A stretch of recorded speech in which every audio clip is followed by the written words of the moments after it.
Hello, everybody. My name is Michael Dela Pena, and welcome to Instructor's Legacy. We take the amazing experiences of instructors and turn them into something special, creating real, relatable knowledge capsules. This way, the journey of each instructor turns into valuable lessons for other educators, thereby ensuring their legacies continue to make a difference. Today's cast comes from CSU Dominguez Hills and UCLA to share his experience about teaching diversity, equity, and inclusion. Don't forget to like, subscribe, and hit that bell icon to stay updated with all our stories. Now, let's get to it.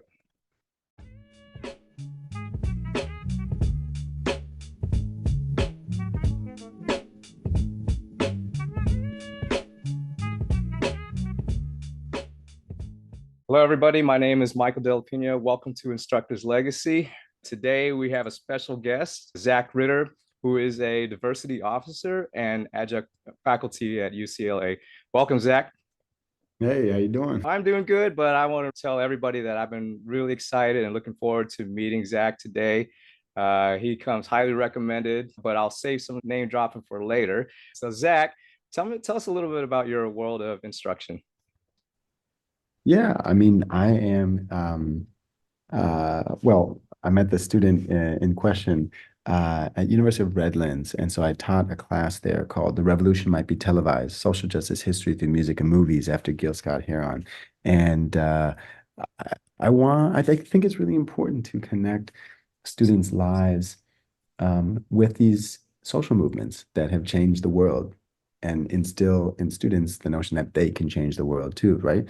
Black civil rights movement in the 1960s, Martin Luther King, Malcolm X, uh, in the 70s, Angela Davis.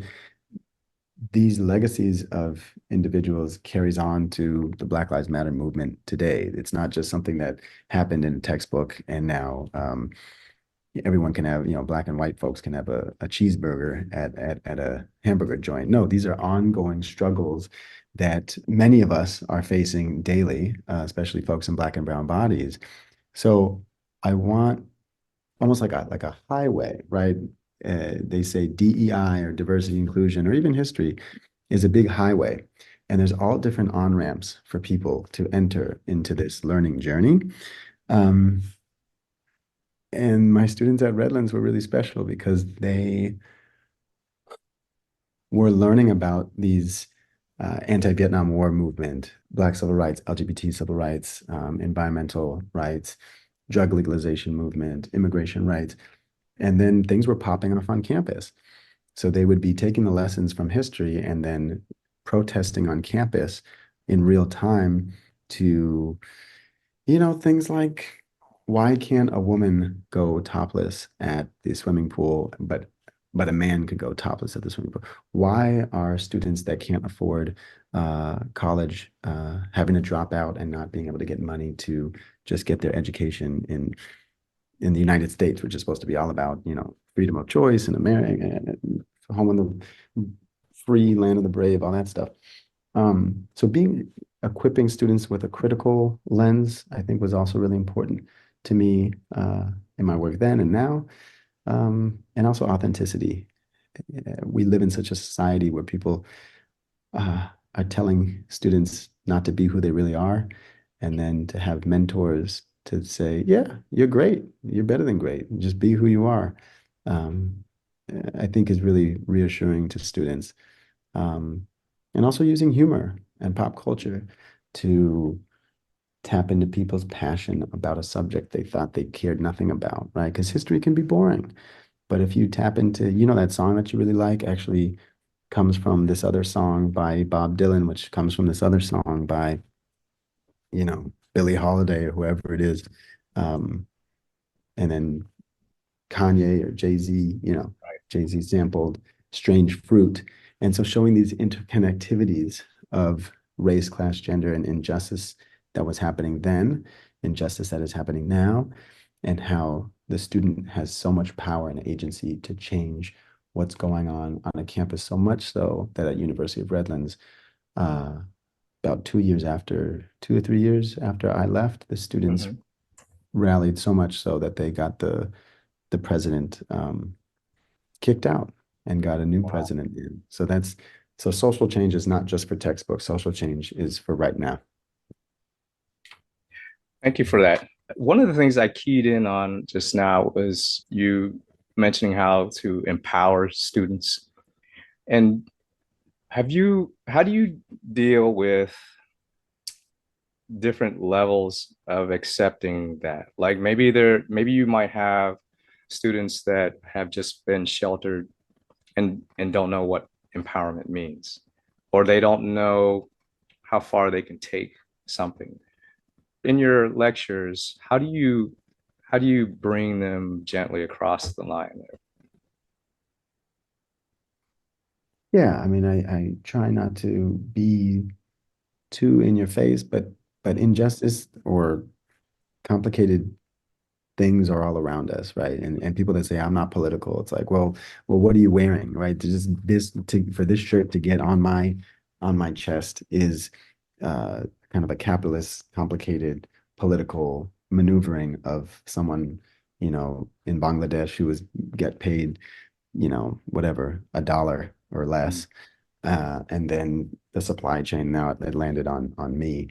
And what's my responsibility for buying this? And do I really want to be complicit with screwing over this guy or gal in Bangladesh?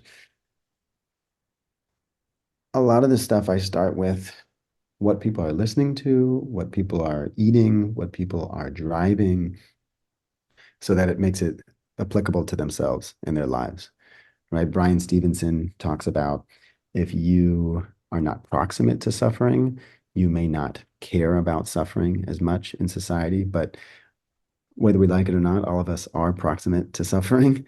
Mhm. Uh, so I start with my father, who was born in Bavaria, and that's where you get BMW, Bavarian Motor Works.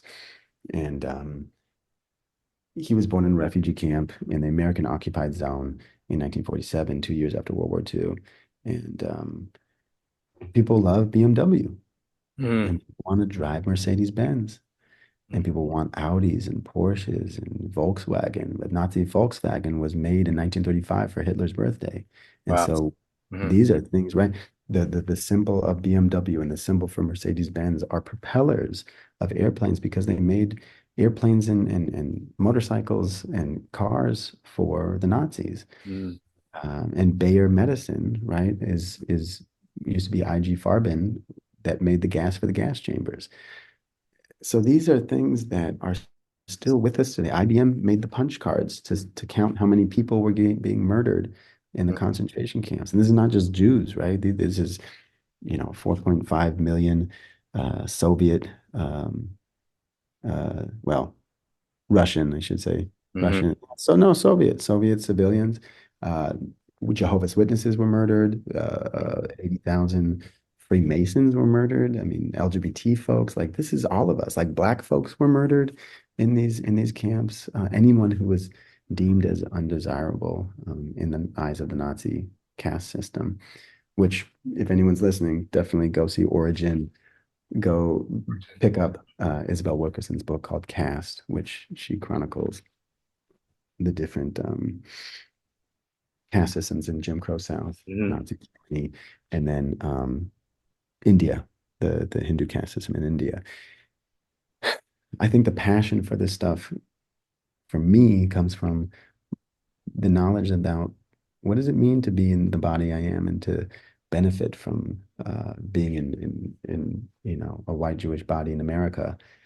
But 78 years ago, I would have been, you know, uh, imprisoned in a concentration camp. And I have a picture, I don't know how it survived, but a picture of 60 family members, Mhm. Poland, and four of those people survived. And I often look at that picture and I wonder what I wish I could have met those people and I wish I could have talked to those people. And what does historical erasure mean? And what is one's identity and racialized uh, death and harm on one continent, and then racialized success on another continent.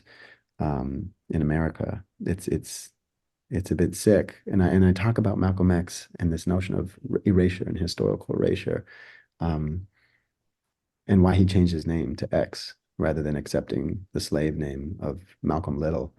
Um, and I start out my classes with what's in the name. And I say, my name's Zack Ritter, Zacharia for remembered by God. He's a prophet in Jewish tradition. And then Ritter is Ritter, which is a German like rider of a horse. Mm, Growing up, it was always weird to have that name of a culture that then ended up genociding my people, right. right? And it's and a lot of us have that, right? It's, uh, Spanish colonized a lot of places, right? So some of my students have names of Spanish colonizers, and so what do we do with this knowledge and the hate and the anger of what happened in the past can eat us up and destroy us. And so then how do you channel that rage into something that's productive and maybe restorative and even beautiful? I talk about reparations and I say Jewish folks got reparations. My grandma got $300 a month and it Mhm. didn't bring back her dead mother or father or her dead four sisters or any of her cousins. Right. But it was something. It was something material, and it was symbolic as well. And Japanese Americans got $20,000 one time lump sum in 1980s. But we know Black and brown folks never got reparations. And I guess the things that I was always outraged with, I would Hmm. present to my class and ask them, and they were equally outraged. Hmm. But then let's do something about it, right? So if Black and brown folks never got reparations, how can we push our senators, Congress people, whatever, to do HR 40? Because these things are still alive, HR 40 is still caught up in Congress. It's not going anywhere yet. But that they could be part of the solution, right? That my Hmm. students can push this stuff forward. And um, I think that's what gets me up and into that classroom every day, about the possibility of, like what Tupac says, I may not be the person that changes the world, but I can be the person that sparks the brain that does change the world. Right. Right. All the historical references that you mentioned, I'll tell you right now, there's a lot of pieces in there that I was not aware of. And so that made me think, okay, so you asked the question, what do we do with all this knowledge? And so if I had even an ounce of everything that you know, what would be the best way for folks to do to introduce the knowledge and then get them into a pathway, a learning pathway, right? And considering there are folks that have a wider bridge to cross to understanding some of that knowledge, what would be your what would be a strategy that you would use to, given maybe it's even you only got a semester to introduce something, right? Like what would be the best way to get somebody on a path? There's the learning side and there's the action side. Mm, okay. And one could argue that they're similar, but on the learning side first, Mhm. we got to know who we are Okay. and we have to heal ourselves. So that's the kind of the Grace Lee Boggs, now is the time to transform our souls.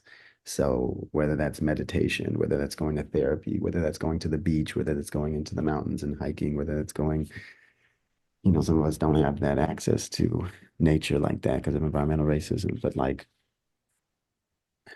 journaling, taking time to understand, why do I get so angry at this, and how was I hurt as a child, and who hurt me, and how am I hurting other people, and if I'm looking at history as an accumulation of different traumas and hurts and suffering of different people, how do I stop that within myself and then make sure that I'm not causing harm to other people?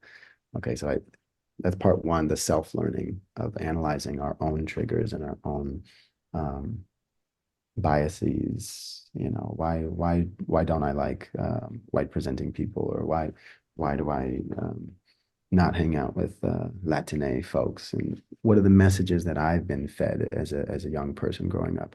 Mhm. Um, so that's part one. Part two, in the learning side of things, is be a sponge and talk to as many people as you can and get different ideas, points of view. Read a bunch of stuff. I know reading's not as popular as it used to be, but reading books that speak to you, read books that don't speak to you, and I don't know. Yeah, watch YouTube videos. Yes, sure, documentaries and things like that. And TikTok, I don't, sometimes I worry about that because there's not much regulation of it. So Right. people can make histories that are BS of things that didn't really happen. But use your own deciphering methods, and sure, you can watch TikTok videos, but that's an entry point, right? A 10 Right. second TikTok video is cool about this Aztec civilization, but then actually like get a real documentary and spend some time with what were the Aztecs about. Um, and yes, they were amazing and beautiful, and they did fantastic things, but also they really oppressed a lot of other tribes around them. And that's partly how the Spaniards were able to defeat Montezuma, because there was all these other tribes that hated the Aztecs, and the Spaniards kind of organized these other tribes against the Aztecs. So power dynamics are always at play with civilizations and powers. And race is overlaid on them. But I think some of my students sometimes look for purity in history and with Black or brown civilizations, and it's more complicated than that. But personal history, learning our own history, healing. Part two, go out there and learn things from class, from lived experiences, from books, movies, film, etc., songs. Moving to action. I think with the action part, there's like the mutual aid model, like the grassroots DIY stuff, which is fantastic. And there's the institutional Hmm. government. And you got to do both. It's Hmm. both. Um, you see something crappy in your neighborhood, how can I organize, well, first myself and then my loved ones to start making whatever, chili, peanut butter sandwiches, apples. I'm seeing these folks that don't have anything to eat. I Right. just did this with my friends the other weekend, and it was really powerful. And we just in Koreatown handed out 35 meals. It cost us $200 to get the stuff from Costco or whatever, and then we handed out 35 meals to a bunch of folks. We couldn't even drive for 10 blocks, and when there was already all the meals were already gone. Wow. So that was like, and talking to people, right? Don't come Right. in thinking you know everything. Like, be humble, and you got a lot to learn from folks who are living on the street, because a lot of us have not lived on the street. I mean, some of us have. I have a friend who lived in his car for a long time, but be open and listen. In terms of the governmental side, go to your neighborhood council if you have the time. And if you flood those spaces with concerned people, citizens, residents, non-citizens that want to see this church or mosque built, or this mental health service spot built, or, you know, police reduction act Right. passed or whatever. Yes, yell at the TV screen and say, Biden or Trump, I don't like what they're doing. But right in your backyard, you have a big say. So go to the neighborhood council and talk about affordable housing, because usually it's, I don't know, sometimes, not always, sometimes wealthy uh, house owners, homeowners that are going to these neighborhood council things, and they're getting their agenda across. Right. But young folks and college students have a different agenda, and their voices need to be heard. And I know it's not sexy to work in these very antiquated government systems, but that's the system we have right as of now.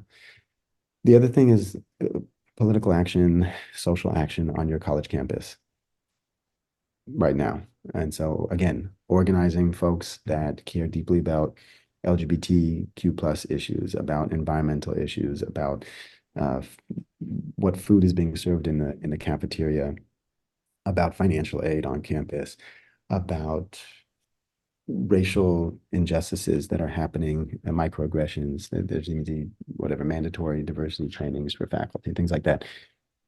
Start that petition, start talking to power brokers, and start learning how the politics is played, and try to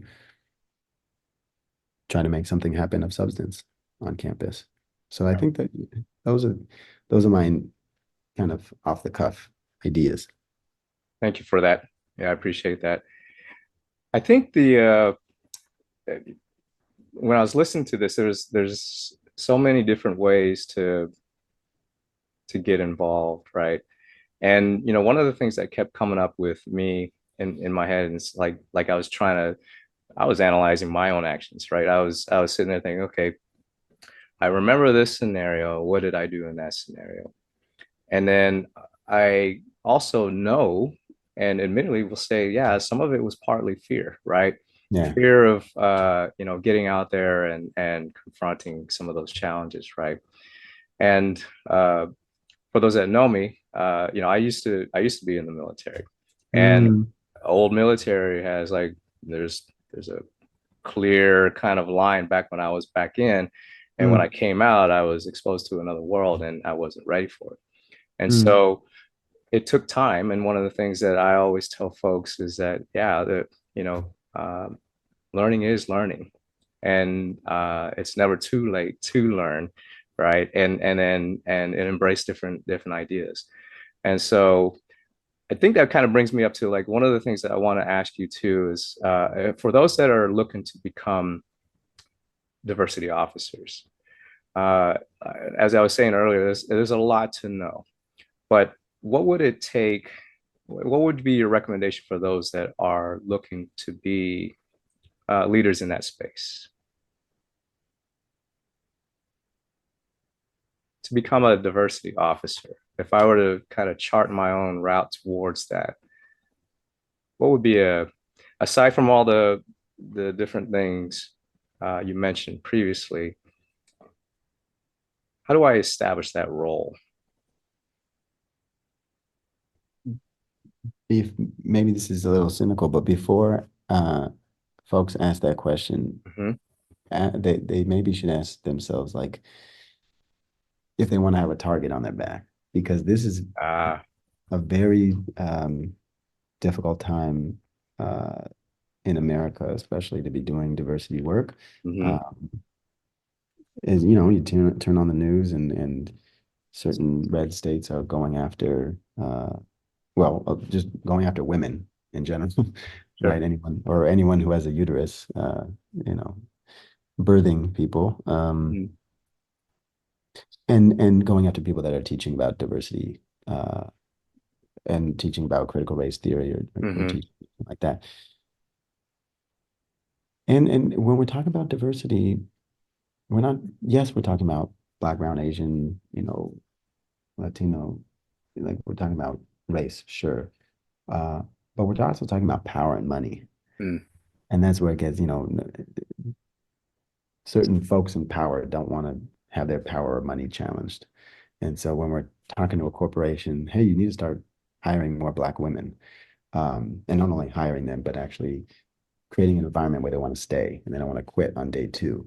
Uh, we're asking corporate America, university, higher ed in America, nonprofits in America to, and maybe whatever outside of America, right? We're so US centric. There's a world that exists outside of this country, which we often forget. And I think our media encourages us to forget, right? We never see any coverage of Mexico or Canada, even though they're right next to us. Um, Ask yourself why you want to go into this career. Mm-hmm. There's a lot of amazing reasons to do it. And then number two, make sure you have a good therapist, because it's a lot of stress, and it's a lot of, you know, people that don't like you because you're messing with their pocketbook or you're messing with their power. And that you're talking about Black and brown folks, Mm-hmm. and the historical inequities we've been seeing for the last, what, 500 years on this continent. So they don't like that either.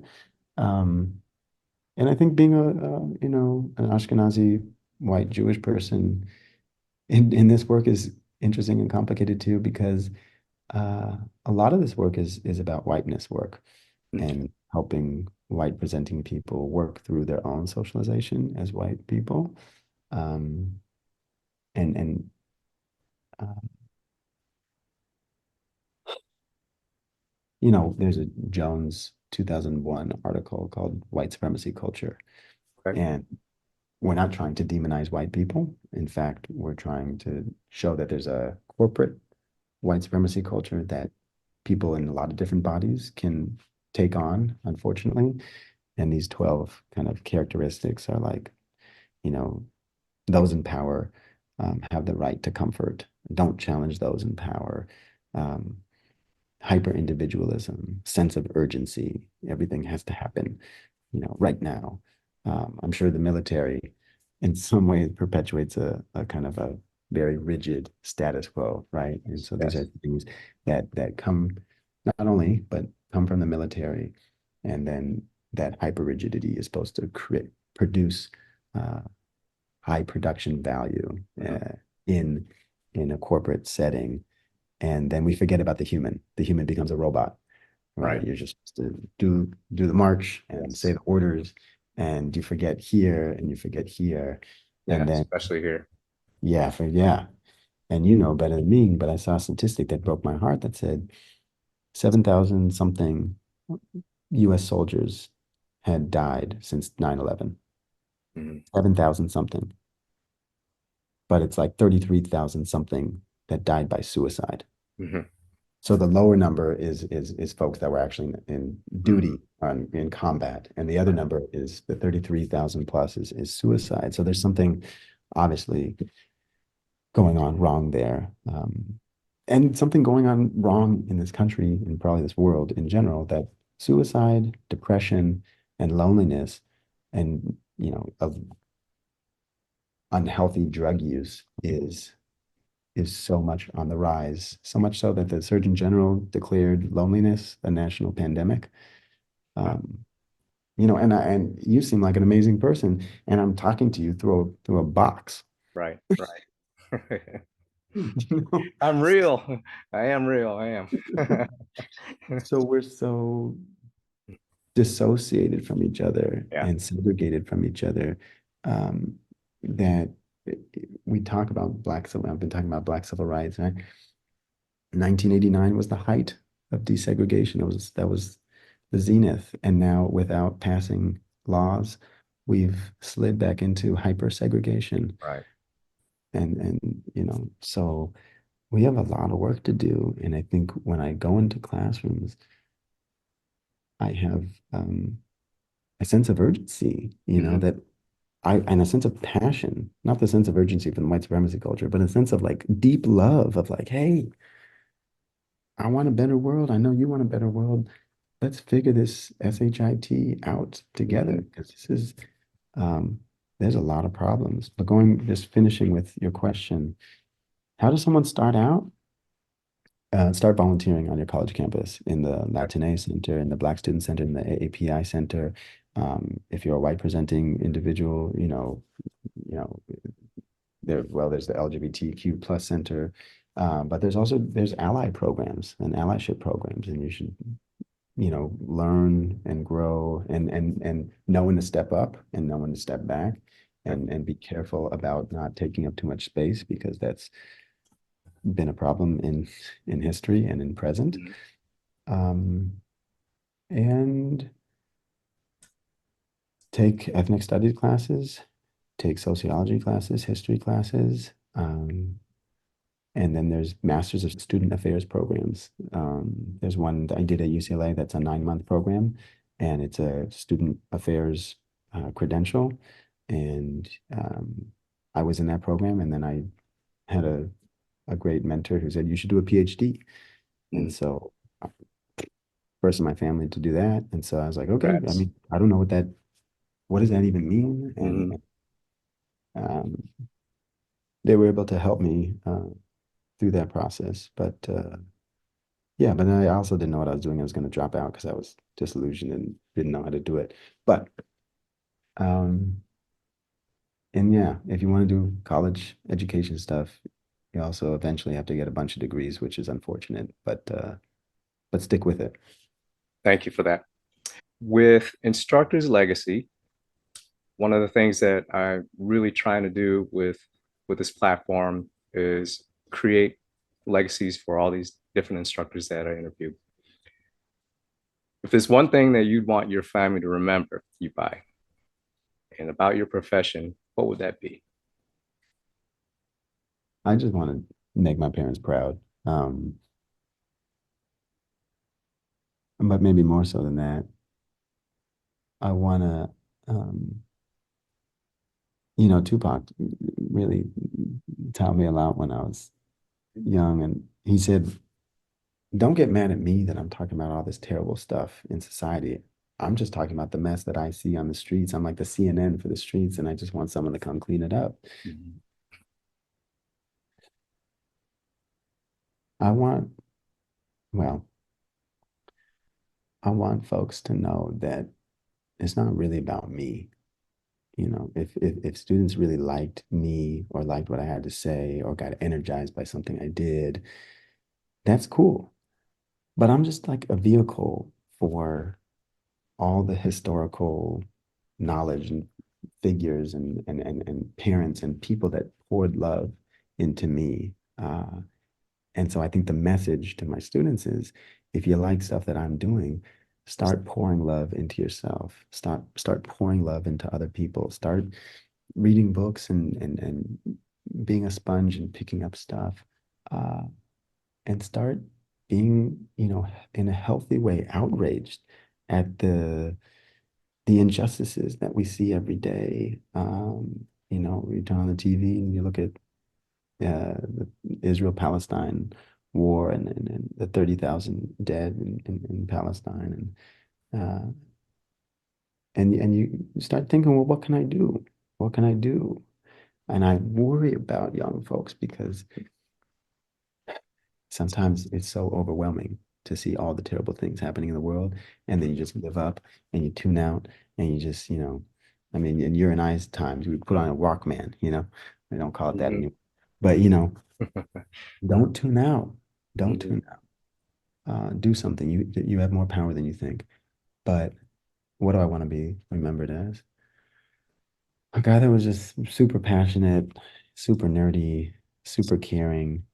Um, that I made my parents proud. My mom was a teacher for 40 years at Fairfax High School, and she was an ESL teacher, so she dealt with students from all around the world, and she speaks Spanish, and um, she always saw the beauty in other people, and she always wanted to make connections across culture, and she was really good at it, and I try to do that. And she was humble and just very authentic, right? She was never trying to put on airs, don't call me Miss Ritter, just call me Nancy. Mhm. She always just wanted it. You let's get a coffee and talk about how your life is going.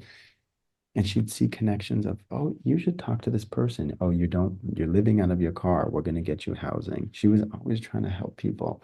Um, and my father, very brilliant man, and very caring, right? He would cry in front of me. I think that was very important for me to see my father cry. And then it's okay to show emotion. It's beautiful to show emotion. He's very angry at society and very, but with a loving anger. He approached things with Mhm. he'd be yelling at the TV screen at whatever war was going on, Persian Gulf War, right? The Bush Jr. War.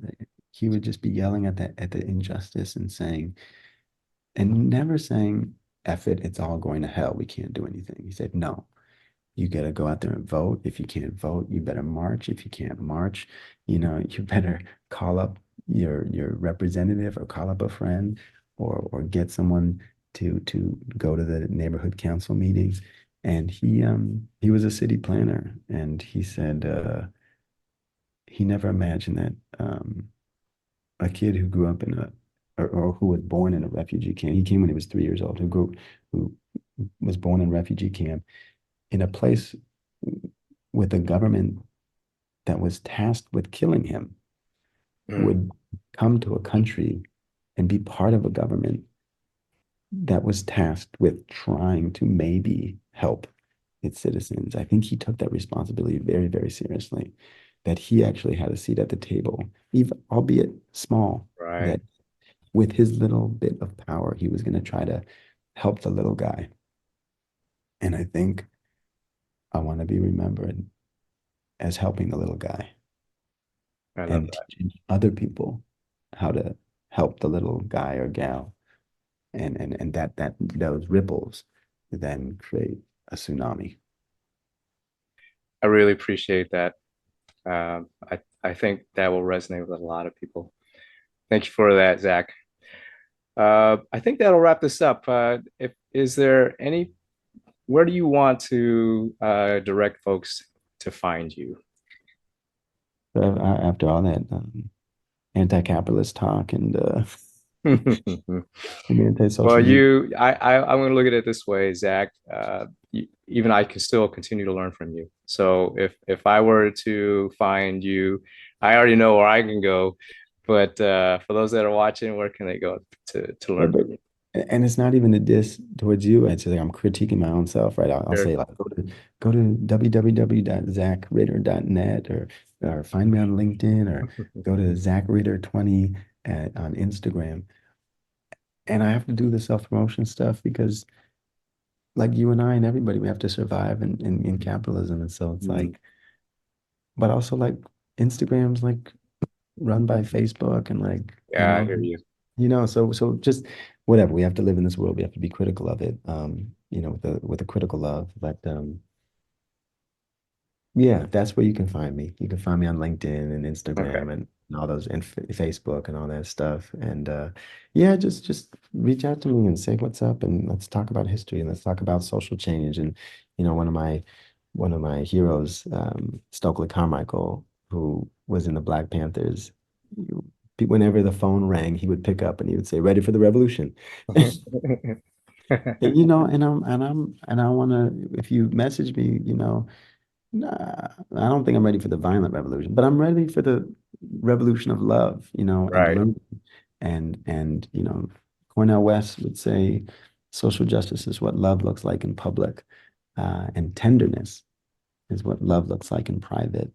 And I think if we as a community of consciousness, um, that really of people who care, we can pick up the phone and be ready for a different way of being and a different way of moving and grooving and I'll shut up. But I like this Arundhati Roy quote where Okay. she says, you know, uh, there is another world. Um, and if we stop buying what they're selling, and if we stop buying their version of history, another world is possible. And on a quiet day, I can hear her breathing. Mm, thank you for that.